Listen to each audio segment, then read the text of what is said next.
Domestication is the name given to the process in which people grow plant and look their animal after animals. तो इस तरह से उन्होंने domestication सीखा और ये नाम उस प्रोसेस को दिया गया जब लोग जो हैं वो पौधे उपजाना और जानवरों की देखभाल करना सीख गए. Very often plant and animals that are tended by people become different from wild plant and animals. Very often plants and animals that are tended by people become different from wild plant and animals.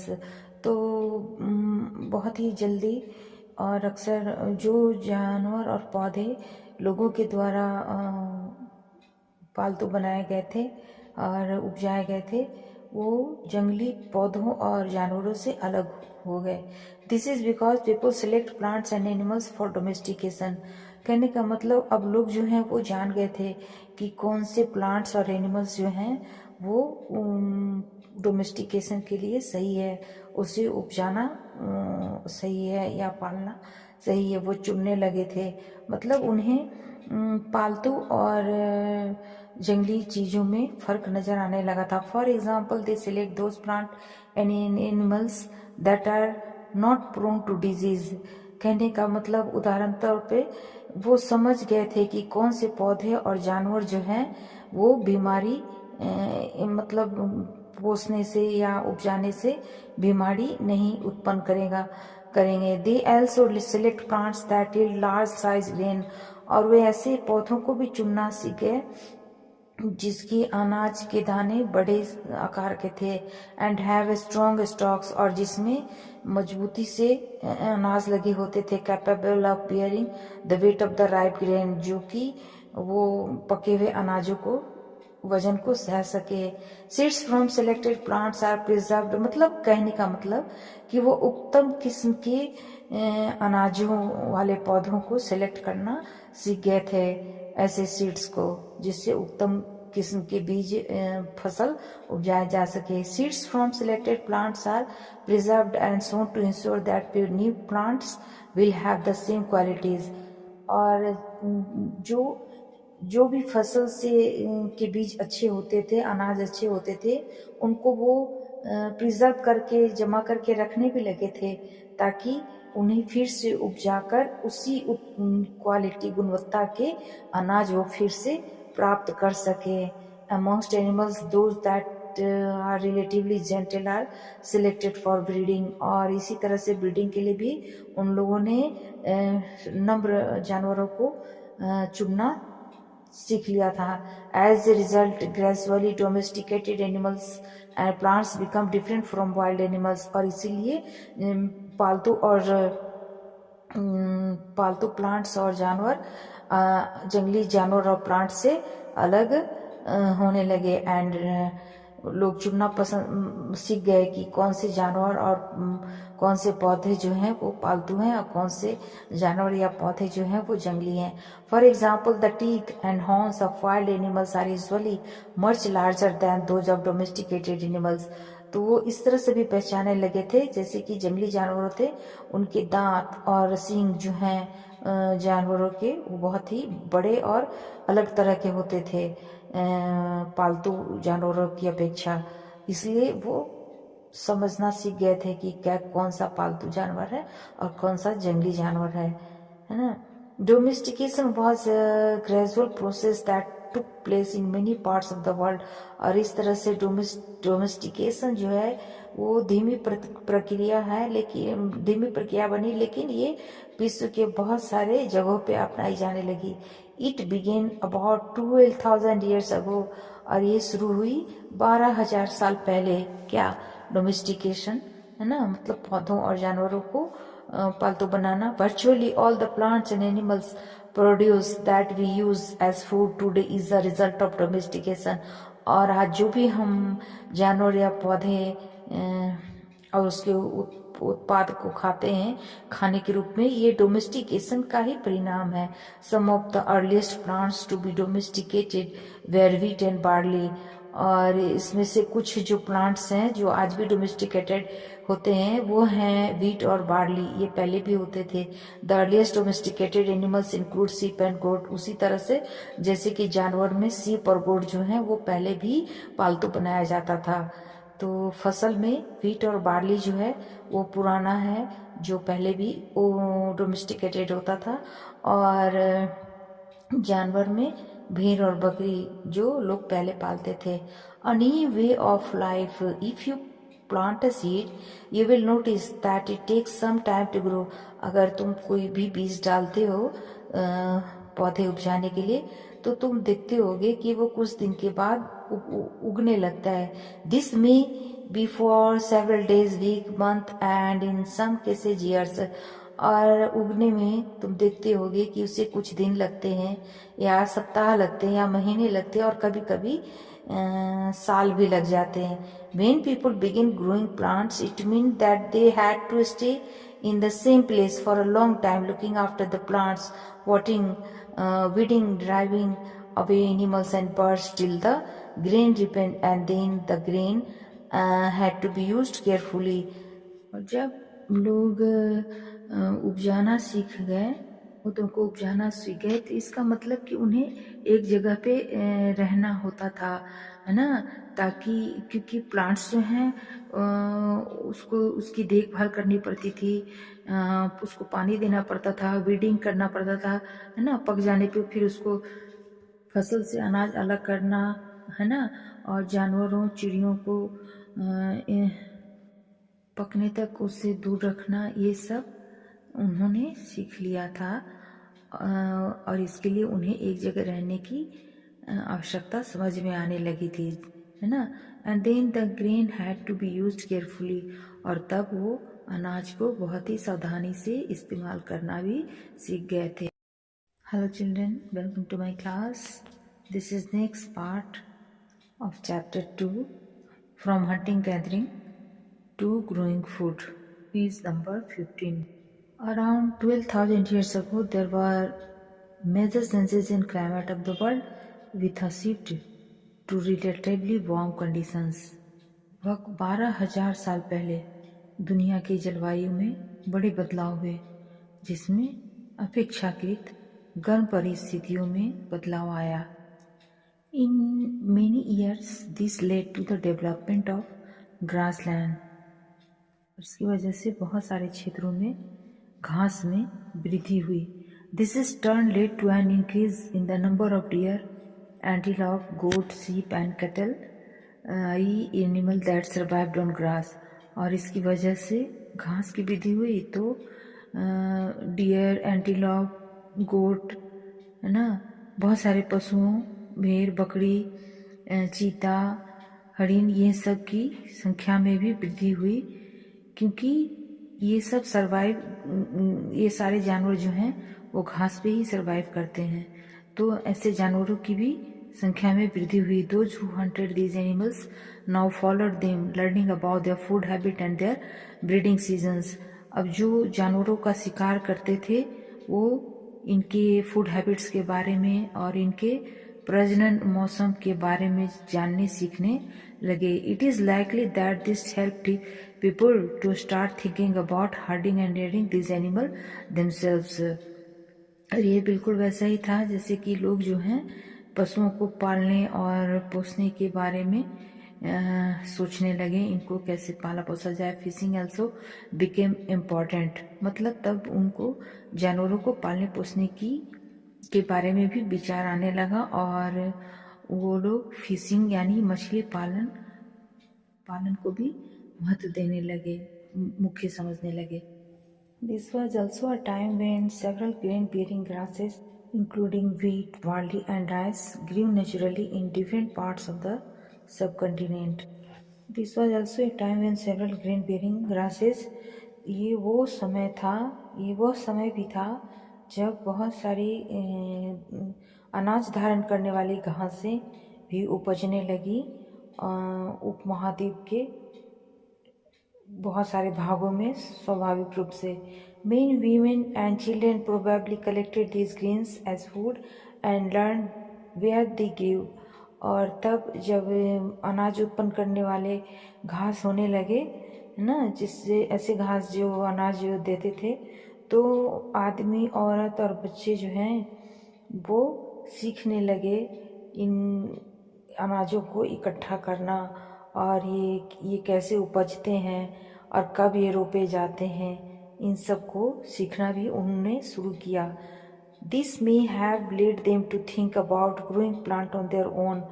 और देखते देखते वो इन सब चीज़ों से वो ये भी सीखने लगे कि इन प्लांटों को अपने खुद से कैसे उपजा सकते हैं। In this way people became farmers. और इस तरह से लोग जो हैं वो किसान बनने लगे। पहले उन्होंने देखा कि प्रकृति में अपने आप अनाज वाली घासें उपज रही हैं, फिर उन्होंने उसे ध्यान से देखा कैसे वो उपजते हैं, कैसे पकते हैं, और फिर ये कैसे रोपे जा सकते हैं। ये सब सीखते सीखते वे किसान बन गए। People could also attract and then tame animals by leaving food for them near their shelters। और तब लोग जो हैं वो जानवरों को पालतू बनाने के बारे में और उनके भोजन के बारे में भी उसको अपने पास के आश्रय में रखना, पोसना और उनके भोजन के बारे में सोचने लगे। The first animal to be tamed was the wild ancestor of the dog. तो सबसे पहला जो जानवर पालतू बनाया गया था वो जंगली कुत्ते का पूर्वज था। Later people encouraged animals that were relatively gentle to come near the campus। उसके बाद धीरे धीरे लोग जो हैं वैसे जानवरों को पालना शुरू किए जो कैंपस के नज़दीक नम्र रूप से रह सकते थे। Where they lived this animals such as sheep, goat, cattle and also the pig lived in herds. मतलब वो सीखने लगे कि कौन से जानवर जो होते हैं नम्र होते हैं और उन्हें अपने आसपास रखा जा सकता है, जैसे कि भेड़ हुए, बकरी हुए, है ना, इस तरह के पशु या सुअर इन्हें रखा जा सकता है पास में और भीड़ में। And most of them at grass, क्योंकि ये बहुत सारे जो जानवर हैं ये घास भी खाते थे, है ना। मतलब उन्हें पता चलने लगा कि जंगली जानवर जो हैं उनकी अपेक्षा उनको मतलब एहसास होने लगा कि कौन से जानवर को हम घर के आसपास में रख सकते हैं, है ना, और उन्हें पालतू बना सकते हैं। Often people protected these animals from attack by other wild animals. और ये उनको उन जंगली जानवरों से बचाना भी सीखने लगे, आते थे उन जंगली जानवरों से।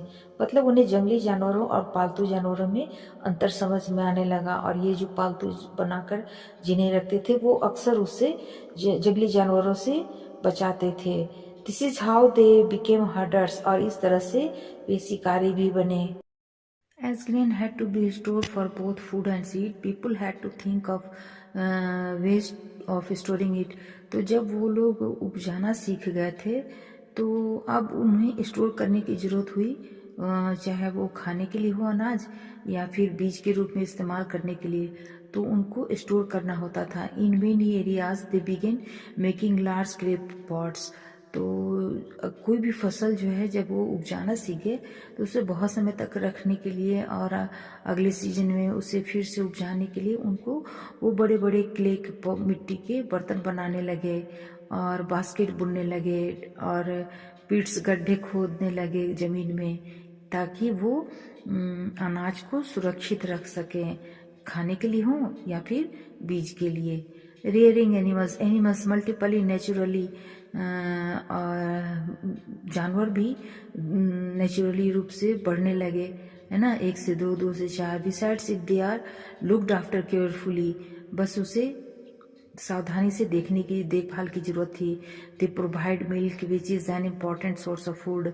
और वो बहुत सारे खाद्य पदार्थ देने लगे थे, जैसे कि दूध, मीट, है ना, जानवरों से खाने की चीज़ें मिलने लगी, जैसे दूध हुआ, मांस हुआ। In other words animal that are reared can be used as a store of food. और जो जानवरों को पोसा जाता था उसे खाने के रूप में भी स्टोर किया जाता था। मतलब उनको जिस जानवर को पालतू बनाते थे उसे खाने के लिए भी इस्तेमाल करते थे। You will notice a number of blue squares each marks a site from where archaeologists have found evidence of early farmers and herders. बहुत सारे तुमने ब्लू कलर के मार्क्स देखे होंगे, तो जहाँ जहाँ ये ब्लू कलर्स मिला है दिख रहा है, ये आर्कियोलॉजिस्ट लोग जो होते थे, है ना, वो ने इसे उस एविडेंस के तौर पे रखा है जहाँ पे पहले फार्मर और हर्डर्स पाए जाते थे या पाए गए थे. दीज आर फाउंड, उसी को डोनेट मतलब उसी को शो करने के लिए वो ब्लू मार्क्स लगाया गया कि मतलब यहाँ पे फार्मर और हर्डर्स रहते थे. These are found all over the subcontinent, और ऐसी जगह पूरे उपमहाद्वीप में पाए जाते हैं.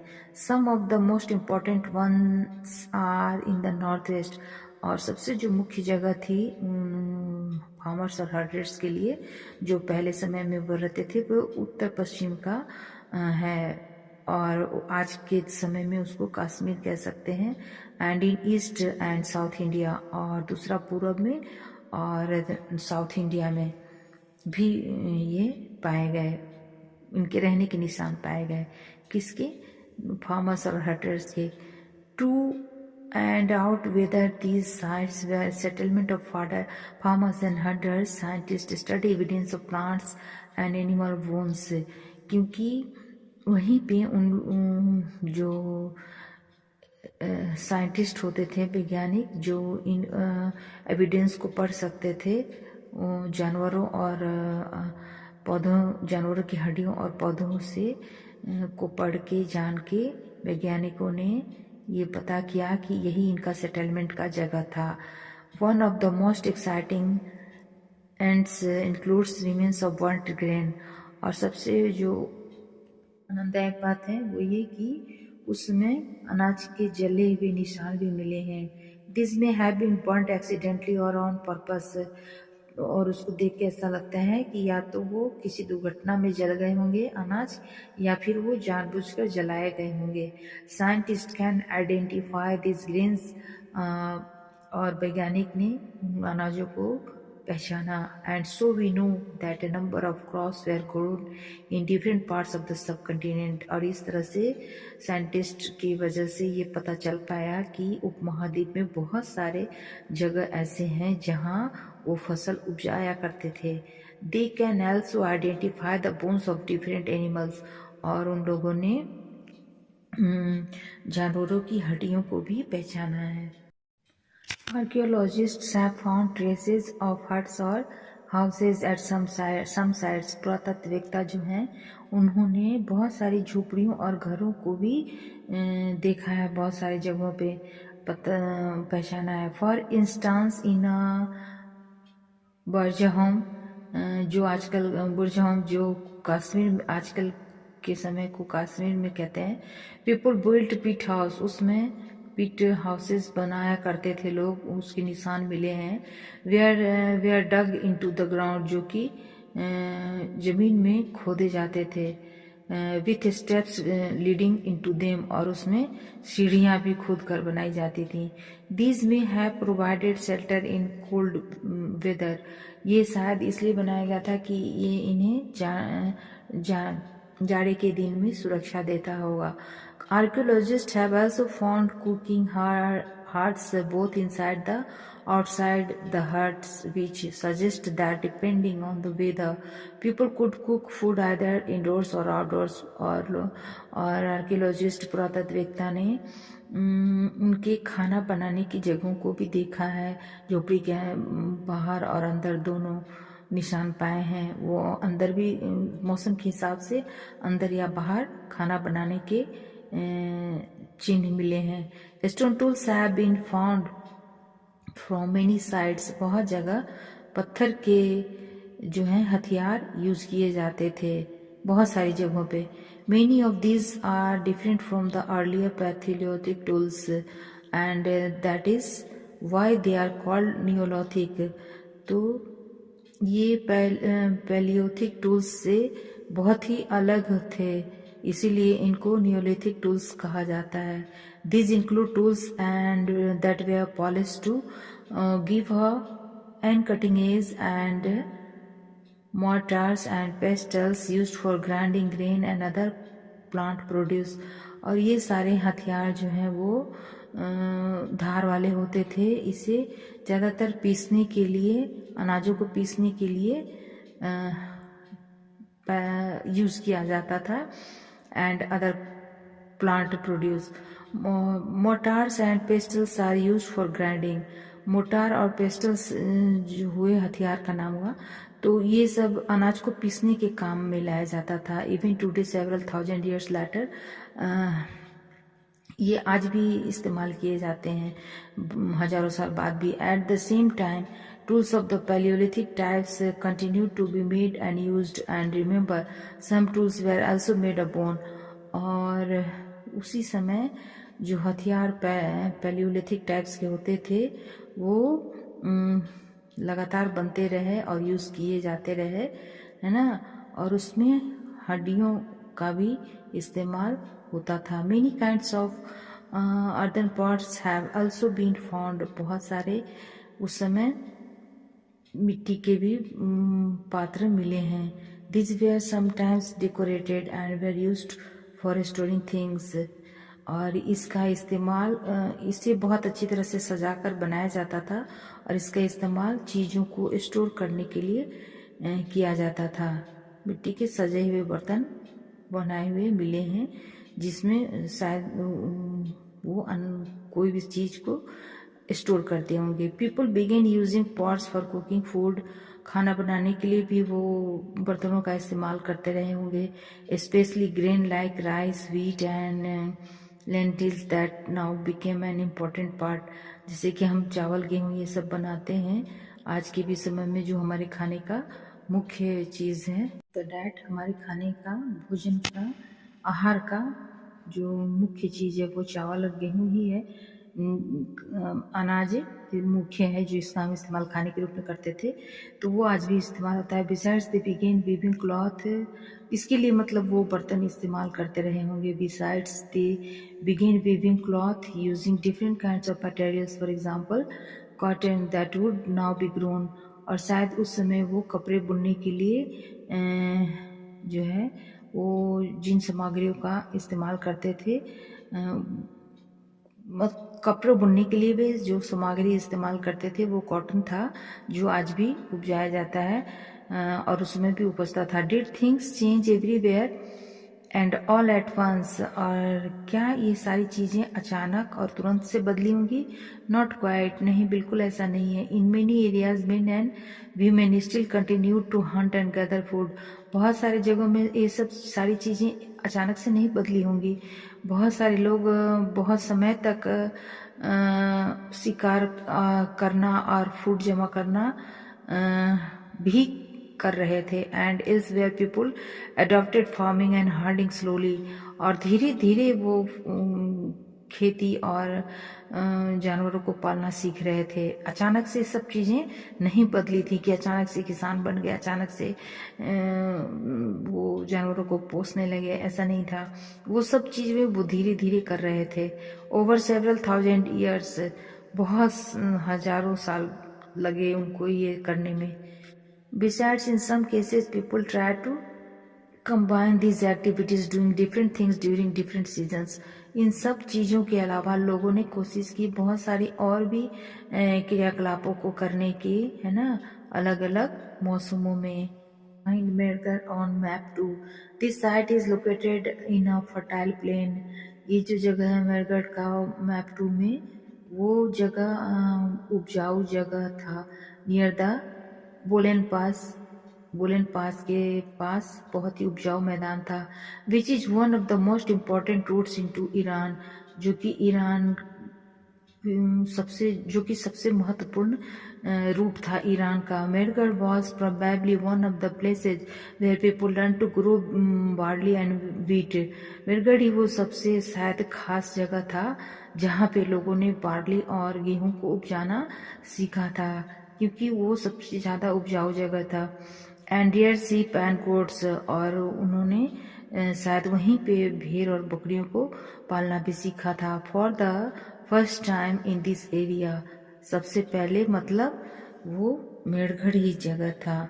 जहाँ पे उन्होंने फसल उपजाना खाने सॉरी बार्ली और वीट गेहूं को उपजाना सीखा और भेड़ और बकरियों को पालना सीखा। It is one of the earliest village that we know about, क्योंकि यही सबसे पुराना गांव है जो हमें पता चला।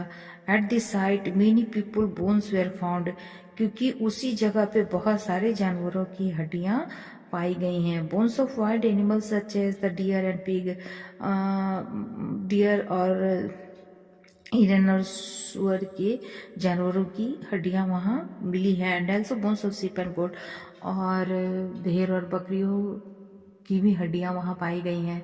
Other hints at Mehrgarh include remains of square and और रेक्टेंगुलर हाउसेज, और वहाँ के जो घर है वो स्क्वायर भी होते थे, है ना, और रेक्टेंगुलर आकार के भी होते थे। ईच हाउस हैड 4 और मोर कंपार्टमेंट, सबसे ज़्यादा पुराने घर वहीं पे मिले हैं। और हर घर जो है वो या तो स्क्वायर होता था या तो रेक्टेंगुलर होता था, और हर घर में 4 या उससे ज़्यादा कंपार्टमेंट होते थे। जैसे आज भी घर में कंपार्टमेंट होता है, यानी रूम, कई कमरे कह सकते हैं उसको, तो उसी तरह से पहले भी 4 या उससे ज़्यादा कंपार्टमेंट बनाए जाते थे। सम of which may have been used for storage, कुछ जगह जो है वो देख के ऐसा लगता है जैसे कि वो स्टोरेज रहा होगा उनका। When people die, their relative and friends generally pay respect to them, और जब लोग मर जाते थे तो उनके जो संबंधी और दोस्त होते थे उन्हें आदर दिया करते थे। People look after them, उनकी देखभाल करते थे। Perhaps in the belief that there is some form of life after death, उन्हें ऐसा विश्वास था, मतलब मृत लोगों की भी वो बड़ी केयर करते थे, इज्जत करते थे। उनको ऐसा लगता था जैसे मृत्यु के बाद भी जीवन हो। Burial of is one such arrangement, several burial sites have been found at Mehrgarh, क्योंकि जिस तरीके से उनको दफनाया गया था उन जगहों को देखकर ऐसा ही लगता है कि वो बहुत ही केयरफुल रहते थे। In one instance the dead person was buried with goods which were probably meant to serve as food in the next world. कहने का मतलब कि उन्हें ऐसा लगता था जैसे इनको मौत के बाद भी जैसे जिंदगी रहती हो, क्योंकि ऐसा इसलिए कि एक जगह जहाँ मुर्दा दफनाया गया था वहाँ पे उन लोगों को देखा गया कि वो बकरियों के साथ दफनाया गया है, जैसे कि मतलब इस चिंता में कि उनको मरने के बाद भी खाने की कमी नहीं हो, खाना मिलता रहे। तो मतलब वो इतनी केयर करते थे, है ना, कि मृत व्यक्ति को भी बकरी के साथ दफना रहे हैं कि उनको खाने की कमी नहीं हो, खाना उनको मिलता रहे। तो इस तरह के थे लोग।